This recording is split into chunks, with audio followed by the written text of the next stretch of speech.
Hello' বন্ধুসকল, আশা কৰোঁ নিশ্চয় সকলোৱে ভাল মহলম আৰু আপোনালোকে চাই আছে টেক চেনেল। বন্ধুসকল, আজি এইটো ভিডিঅ'ৰ জৰিয়তে আমি কথা পাতিম যে আপোনাৰ নামত কেইটা সিম কাৰ্ড এক্টিভ হৈ আছে বা আপোনাৰ আধাৰ কাৰ্ডৰে কেইটা সিম কাৰ্ড এক্টিভ হৈ আছে আপুনি জানেনে? যদিহে নাজানে আপুনি এই ভিডিঅ'টো চোৱাৰ পিছত সম্পূৰ্ণকৈ জানিব পাৰিব যে আপোনাৰ আধাৰ কাৰ্ডৰ জৰিয়তে বা আপোনাৰ নামত কেইটা সিম ওলোৱা আছে বা আপোনাৰ সিম বেলেগে ব্যৱহাৰ কৰিছে নেকি, সম্পূৰ্ণ কথাখিনি জানিব পাৰিব। ঠিক আছে বন্ধুসকল, মাত্ৰ 2 মিনিটৰ কাম হয়, আপোনাৰ মোবাইলৰ জৰিয়তে আপুনি চেক কৰিব পাৰিব। এই সম্পূৰ্ণ প্ৰচেছখিনি মই ষ্টেপ বাই ষ্টেপ আপোনালোকক দেখুৱাই দিম। ঠিক আছে বন্ধুসকল, ভিডিঅ'টো শেষলৈকে চাব আৰু ভিডিঅ'টো আৰম্ভ কৰাৰ পূৰ্বে এটা সৰু ৰিকুৱেষ্ট, যদি ভিডিঅ'টো ভাল লাগে এটা লাইক কৰিব আৰু যিসকলে আমাৰ চেনেলটো এতিয়ালৈকে ছাবস্ক্ৰাইব কৰা নাই চেনেলটো ছাবস্ক্ৰাইব কৰি কাষতে থকা বেল আইকনটো অন কৰি ৰাখিব, কিয়নো এনেকুৱা ধৰণৰ নতুন নতুন ৰিলেটিভ ভিডিঅ' এইটো চেনেলত পাই থাকিব। তো বেছি কথা নাপাতি বলক ভিডিঅ'টো আৰম্ভ কৰোঁ।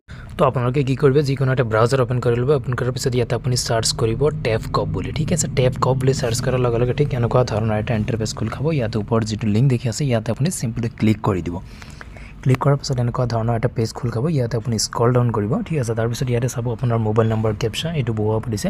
আপোনাৰ যিটো মোবাইল নম্বৰ আপুনি ইউজ কৰি আছে সেই মোবাইল নম্বৰটো ইয়াতে বহুৱাব। তাৰপিছত কেপচাত এইটো বহুৱাব। বহুৱাই যেতিয়া ভেলিড কেপচাত ক্লিক কৰিব আপোনাৰ মোবাইলত এটা OTP আহি যাব। OTPটো বহি যেতিয়া আপুনি লগ ইন কৰিব তো এনেকুৱা পেজ আহি যাব। ইয়াতে চাওক আপোনাৰ নম্বৰটো ইয়াতে দেখুৱাব। ঠিক আছে, যদি আপোনাৰ 2-3টা নম্বৰ থাকে তেতিয়াহ'লে ইয়াতে শ্ব' কৰিব।